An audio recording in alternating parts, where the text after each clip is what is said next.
예, 시작을 해볼게요.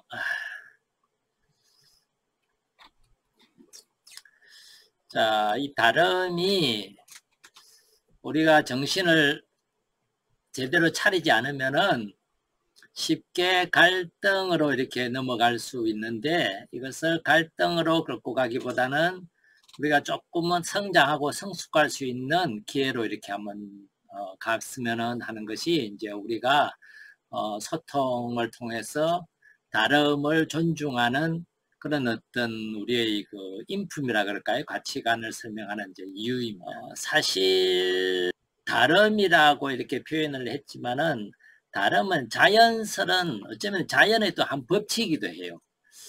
우리가 다름에 대해서 행복연구소에서 이제 소그룹으로 이렇게 프로그램을 할 때 꼭 한번 해보는 작업이 뭐냐 하면은요, 자연 속에 가가지고 두 개가 똑같은 자연물을 한번 찾아와 봐라, 이런 이제 프로그램을 해봐요. 그런데 그 시간을 한 30분 정도 이렇게 가지고 자연 속에서 똑같은 거를 찾으려고 이제 많은 분들이 이렇게 애를 써보는데, 결과를 보면 어떨 것 같아요? 찾을 수 있을까요, 없을까요? 자연물에서는요, 겉으로 보면은 닮은 것 같지만 딱 갖다 놓고 가서 비춰보면은요, 같이 입에 놓고 보면은 같은 것을 찾을 수가 없어요. 다 달라요. 인위적으로 공장에서 생산해내는 거는 똑같아요. 그런 것들을 많이 만들 수 있는데, 자연 현상에서는, 이 자연계 안에서는요, 그게 불가능해요. 한 개 한 개가 다 달라요. 그래서 우리 인간도 살아있는 자연의 한 생명체로서 같은 인간이 있을 수 있다, 없다? 없어요. 불가능해요. 다 다르다는 거죠. 얼마나 다른지는 아마 우리가 그냥 단순하게 말하면은요, 그냥 인간이라는 점 빼고 나면 다 다르다고 보면 돼요, 사람. 네.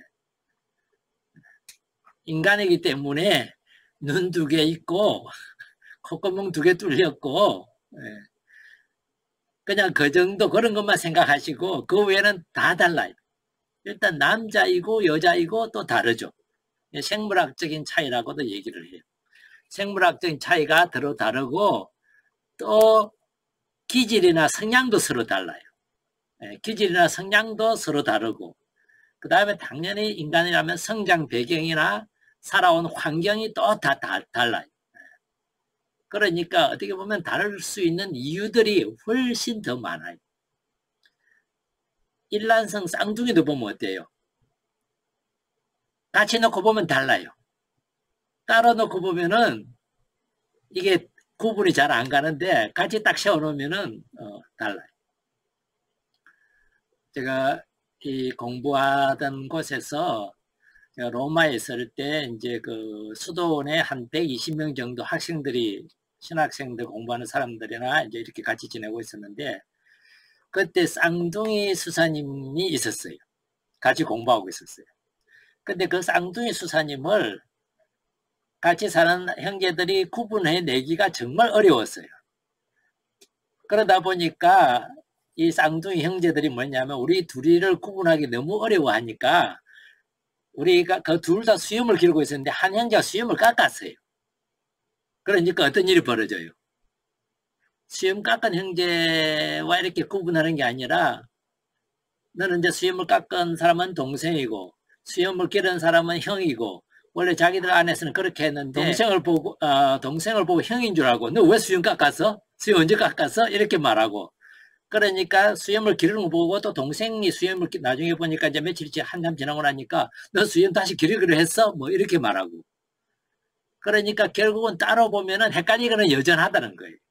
그런데 같이 딱 놓고 보면은 수염을 빼고도 얼굴이나 이렇게 보면은 미세하게 그 차이가 나요.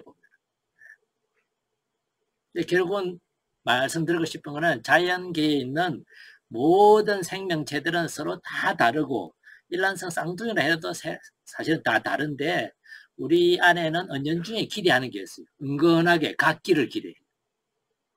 내가 생각하는 대로 생각해 주기를 기대하고, 내가 옳다고 생각하면은 그것도 같이 옳다고 해주기를 기대하고, 내가 싫어하는 거를 같이 싫어해 주기를 기대하고, 내가 저 인간 정말 마음에 안 드는데 그래서 싫어해서 안 만나려고 그러는데 남편은 또 죽으라고 그 사람도 만나려고 그러고 이러면은 정말 남편한테 화가 나잖아요. 그 싫은 인간한테 화나는 것보다 내가 그렇게 싫어하는데도 이 양반은 안 싫어하는 게 내 마음에 안 들어. 이게 어떤 다름의 모습들인데 이런 거를 우리가 이제 받아주고 하기가 이제 상당히 어렵죠. 어려워. 나한테 불편을 주고 뭔가 나한테 거리감을 주기 때문에 그렇다는 거죠. 자, 이런 다름들이 사실은 우리가 이제 소통에 있어서 가족 안에, 특히 가까운 가족 안에, 특히 부부 사이에서나 이런 데서 참 어려움을 겪는데, 우리가 이 다름들이 구체적으로 이런 지금은 생물학적인 기질적인 이런 것들을 다 통틀어서 보고 있는 거 하나를 제가 이제 설명을 하나 드려볼게요.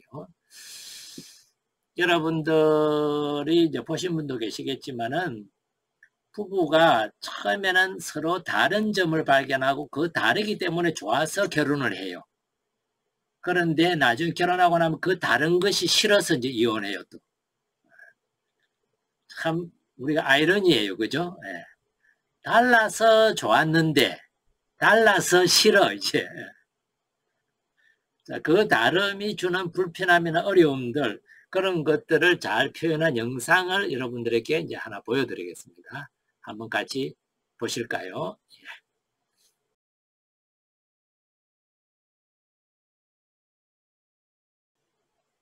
잘 보셨습니까? 네. 어쩌면 우리가 한 남자와 한 여자가 만나서 결혼을 해서 살아가는 것을 이렇게 호랑이와 사슴이 만나서 결혼해서 살아가는 것에 이렇게 비유를 한 것인데 어쩌면 핵심은 똑같아요. 그죠? 호랑이가 가지고 있는 그 성향들, 경향들과 그 다음에 사슴이 가지고 있는 성향이나 경향, 속성들은 이렇게 서로 다르단 말이에요.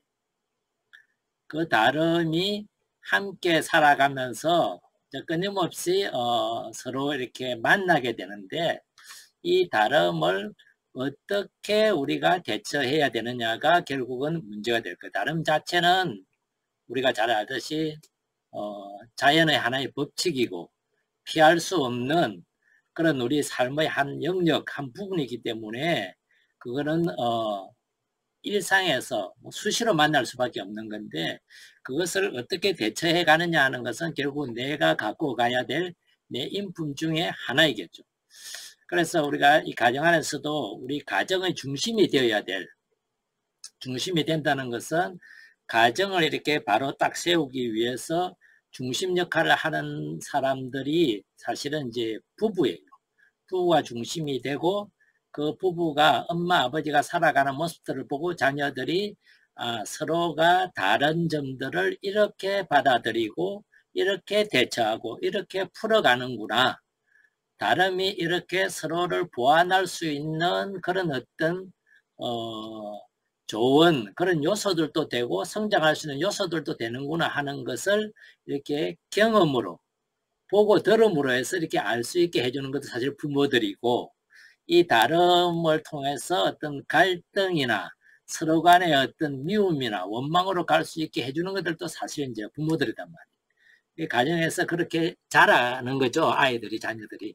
그래서 부부가 서로의 다름을 이렇게 잘 이해하고 있으면은 저 사람과 내가 이런 점이 이렇게 다르구나 하는 것을 많이 알고 있을수록 기본적으로 다르다 하는 것만 갖고 아는 것과는 한계가 있어요. 그죠?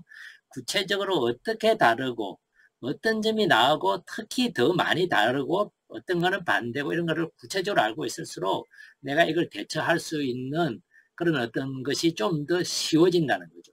그런 점에서 그냥 이 부부간에 있어서 이 다름을 조금은 설명하는 시간을 좀 가져보고자 합니다.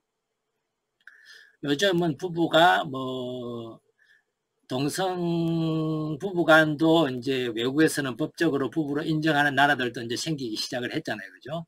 장기적으로는 다 아마 그것도 가능하겠지만은 우리가 일반적으로 전통적으로는 부부 그러면은 남자와 여자의 만남을 그래서 혼인식을 하고 가정을 이루는 것을 우리는 정식으로 이제 부부라고 말하는데, 그래서 남자와 여자의 어떤 다름에 대해서 참 많은 연구들이, 많은 책들이 이렇게 나왔습니다.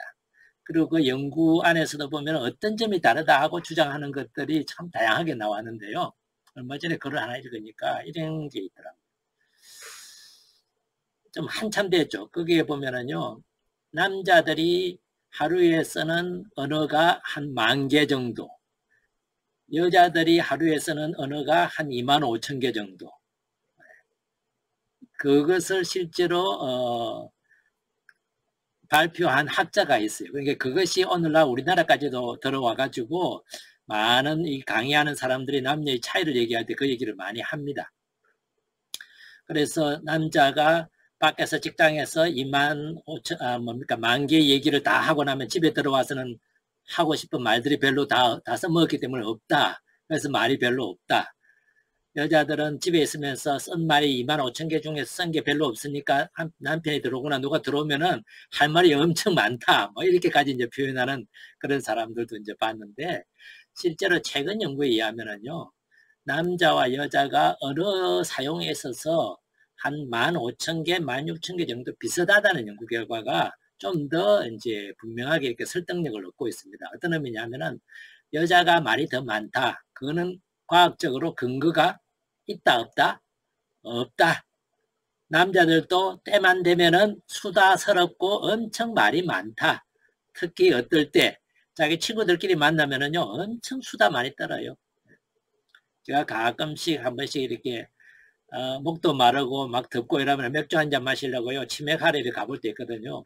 그러면 그 남자들이 바글바글 했어요. 보면은요, 안에 시끄러워요. 그냥 그 안에서 같이 그냥 맥주 마시기가 그냥 막 소란스러울 정도로 시끄럽단 말이에요. 그만큼 남자들도 상황이 되면은 수다스럽다는 거예요.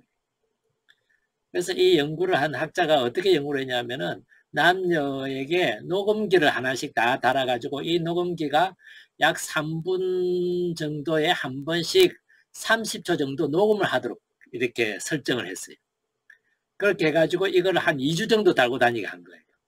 그 자료나 데이터들을 다 모아가지고 분석을 해보니까 남자나 여자가, 여자가 특히 말을 많이 하고 남자는 말이 적다. 그런 것은 그냥 하나의 뭐라 그럴까요?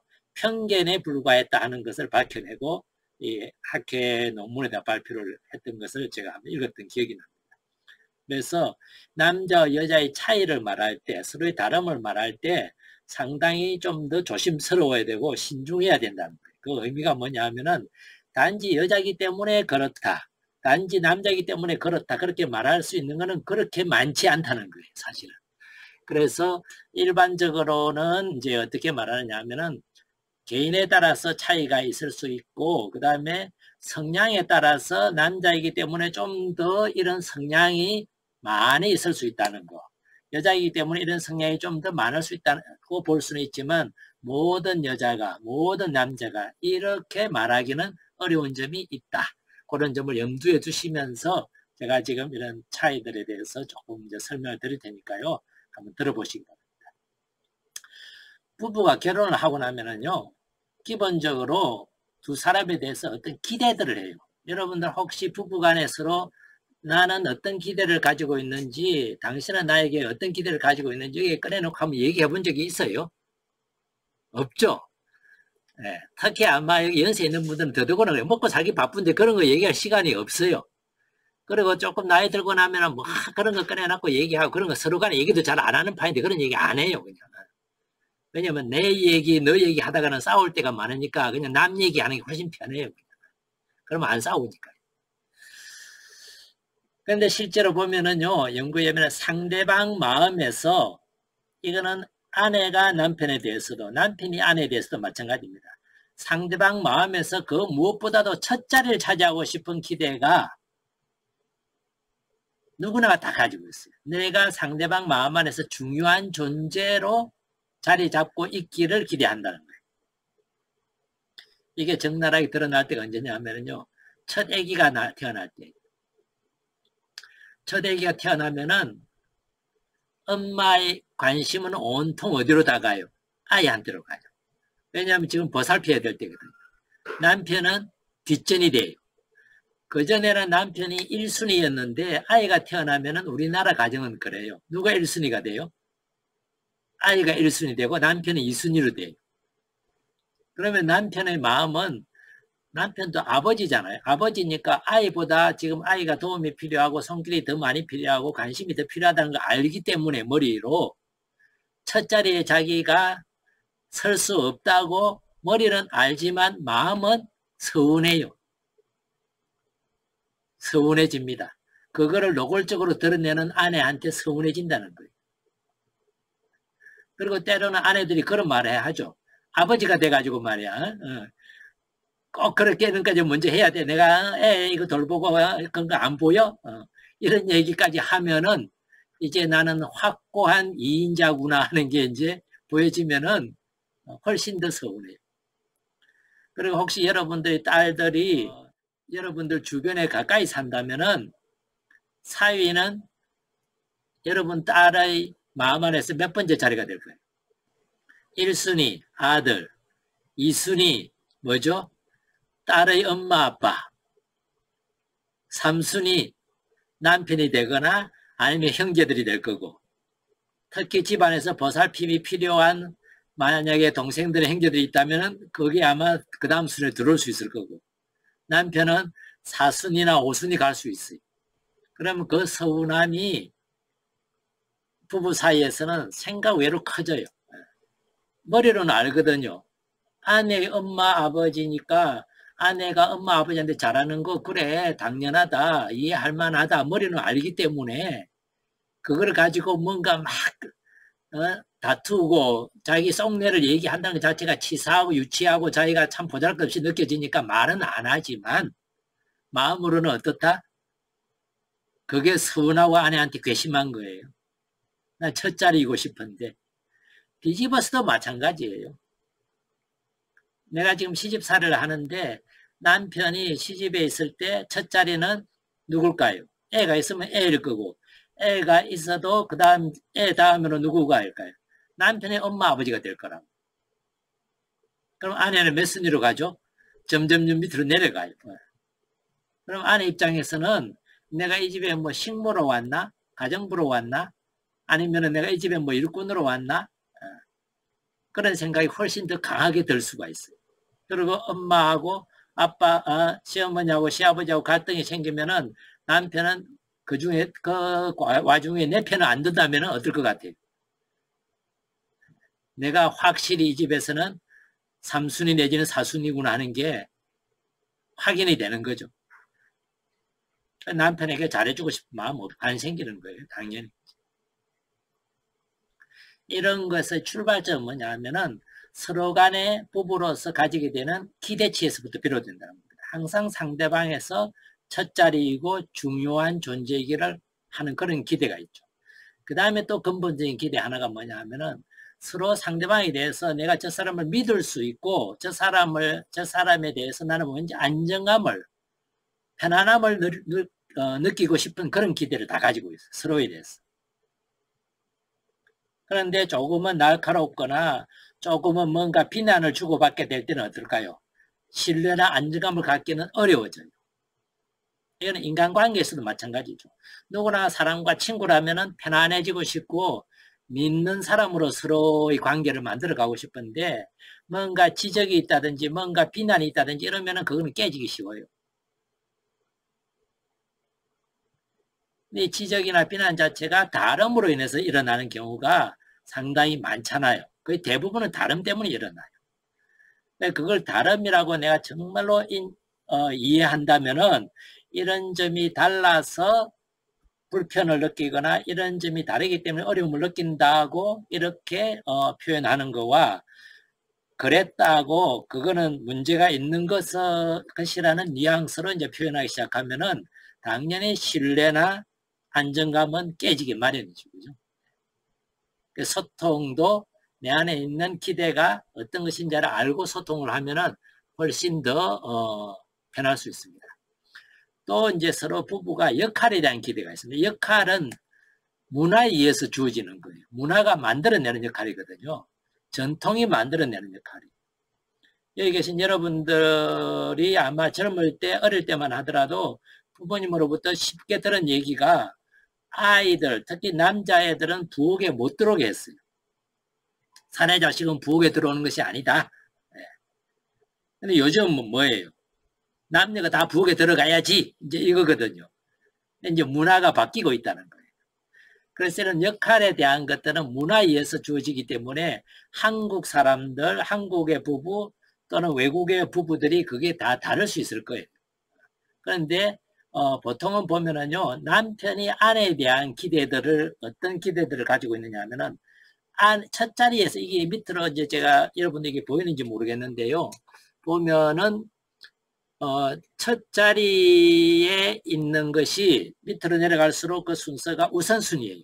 남편은 아내에게 양질의 애정과 표현을 기대해요. 당신 정말 최고야. 당신 정말 사랑해. 그런 표현들을 기대한다는 거예요. 그 다음에 두 번째 기대하는 것이, 남편에게서 기대하는 것이 뭐냐면, 아내가 남편인 자기를 이해해주고 지적인 대화를 할 수 있는 상대이기를, 그러니까 친구처럼 지적인 대화를 할 수 있는 상대이기를 기대하고, 그 다음에 공감할 수 있는, 자기의 어떤 그런 힘든 거나 어려운 마음들을 공감할 수 있는 친구이기를 기대하고, 그 다음에 아내가 스스로의 감정을 조절해가지고 자기 자신의 어떤 힘든 것 때문에 남편인 자기를 힘들게 하지 않는 아내이기를 기대한다는 거예요. 이런 아내가 되려면은 천사표가 돼야 돼. 그죠? 나는 없고 당신이 나의 모든 것이요. 이렇게 될 수 있는 사람이 되는 거죠. 이거는 남편만 그런 게 아니라요. 아내도 마찬가지. 아내도 남편에 대해서 갖는 첫 번째 기대가 뭐냐면은, 남자들은요, 아내한테 첫째로 원하는 게 뭐였죠? 한마디로 말하면 사랑을 원해요. 그런데 아내는 남편에게 첫 번째로 원하는 게 사랑이기보다요, 뭘 원하느냐면은 든든함을 원한다는 거예요.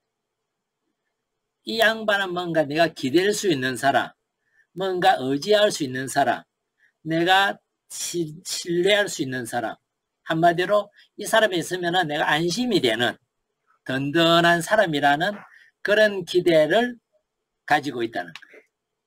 그것이 첫 자리라는 거예요. 그 다음에 두 번째가 뭐냐면은 지적인 수준이 좀 높기를 바란다는 거예요. 지적인 수준에 가서 뭐 판단력에 있어서나 뭔가를 아는 것에 있어서 어떤 학문적인 이런 의미보다 일상을 살아가는 데 있어서 어떤 판단이나 어떤 일상을 잘 파악하고 이해하고 하는 그런 어떤 수준을 말하고 있어요. 그런데 같이 살아보니까 왠지 판단이나 지적인 수준이 뭐 이런 그런 거 보면은 나도 모르게 남편을 자꾸 무시하게 돼요. 남편 말을 쉽게 그냥 가볍게 여기거나 반대하거나 하는 일이 이제 일상으로 벌어지게 되는 거죠. 그것이 남편의 입장에서 볼 때는 뭐죠? 나를 사랑하지 않는구나. 애정이 식었구나. 첫째 자리에 기대하고 있는 것이 이제 깨지는 경험을 하게 되는 거죠. 그 다음에 이제 아내 입장에서는 남편의 사랑을 세 번째 자리에 놓아요. 이거는 보니까 젊은 친구들에게요, 요즘은 문자로 많이 대화를 하잖아요. 하는데 어떤 설문조사에 보니까 재미있는 게 나왔더라고요. 우리가 문자를 급하게 쓰다 보거나, 저도 이제 가끔씩 문자를 보내고 이렇게 할 때, 운전을 할 때, 그러면 안 되는데 운전을 할 때 이렇게 급하게 문자를 이렇게 답을 해야 될 때가 이제 가끔 생기는데, 그럴 때는 빨리 끝내야 되니까 차를 옆에 세우고 하거나 이렇게 빨리 끝내다 보면 오타가 생겨요.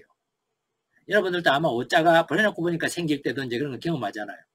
그런데 여자친구가 남자에게 보낼 때 오차가 생기는 건 남자들은 비교적 그냥 잘 받아들이는 반면에, 여자들이 남자친구가 보낸 문자에 오타가 있으면은 남자 수준을 아주 그냥 뭐라 그럴까요? 확 떨어진 사람으로 보게 되는 가능성이 높다는 것이 얼마 전에 설문 통계설이 하나 나오더라고요. 여자들은 남자들에게서 이런 좀 지적인 수준이나 이런 것들을 좀 예민하게 받아들이는 경향이 있다. 이 우리나라에서 있었던 설문이에요. 그 설문이 얼마나 과학적으로 이게 구조화된 것인지는 잘 모르겠지만은 그런 걸 제가 하나 들은 적이 있어요. 그거는 제가 이제 남녀가 이런 부분에서는 다름이 있다는 걸 그냥 말씀드리기 위한.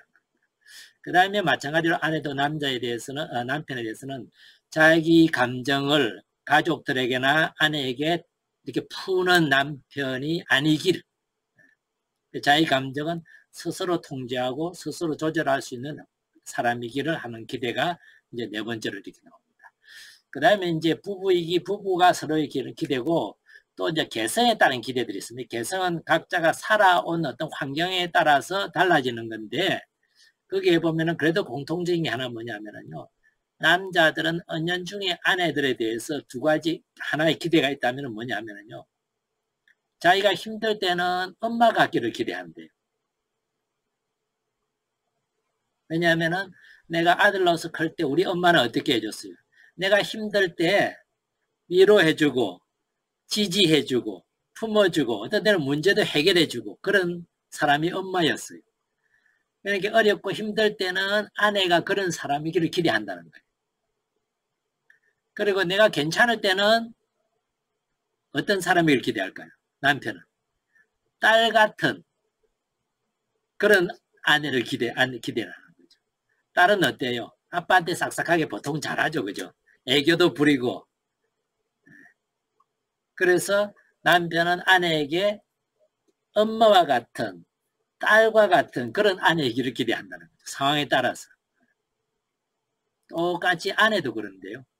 아내도 어릴 때 자랄 때 딸로서 자랄 때 아빠가 자기를 귀여워하고 이뻐하면서 힘든 거 용돈도 잘 주고 엄마가 주지 말라 그래도 몰래 주고 이렇게 나를 이렇게 늘 뭐라 보호하고 지켜주고 이렇게 든든한 버팀목이 되어준 것처럼 그런 어떤 아빠의 경험이 있는 사람들은 그런 아빠이기를 기대하고 남편이 그러기를 기대하고 동시에 아들, 보통 아들들은 엄마 말 잘 듣죠, 그죠? 잘 따라요.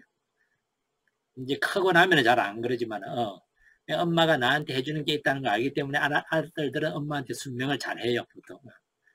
그래서 남편이 내가 힘들 때는 아버지 같기를, 내가 그냥 괜찮은 상황일 때는 아들 같기를, 시킨 대로 잘하는, 머슴이 되어달라면 머슴이 되어주고 시장 가서 이거 해달라 하면 이거 해주고 막 그런 어떤 아들이기를 기대한다는 거예요.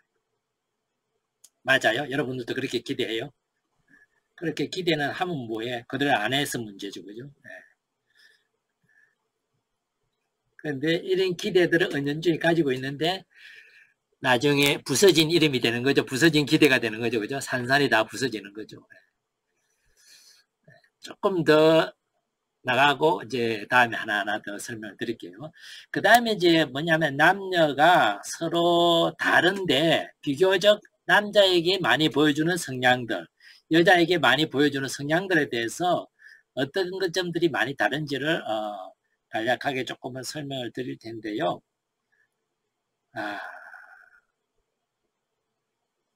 조금 쉬었다가요. 이건 조금 쉬었다 해야 될 것 같아요. 조금 쉬었다가 한 20-30분에 걸쳐서 요 다른 점들을 간략하게 제가 이렇게 예를 들어 좀 설명을 한 20-30분에 할 수 있기를 바래요.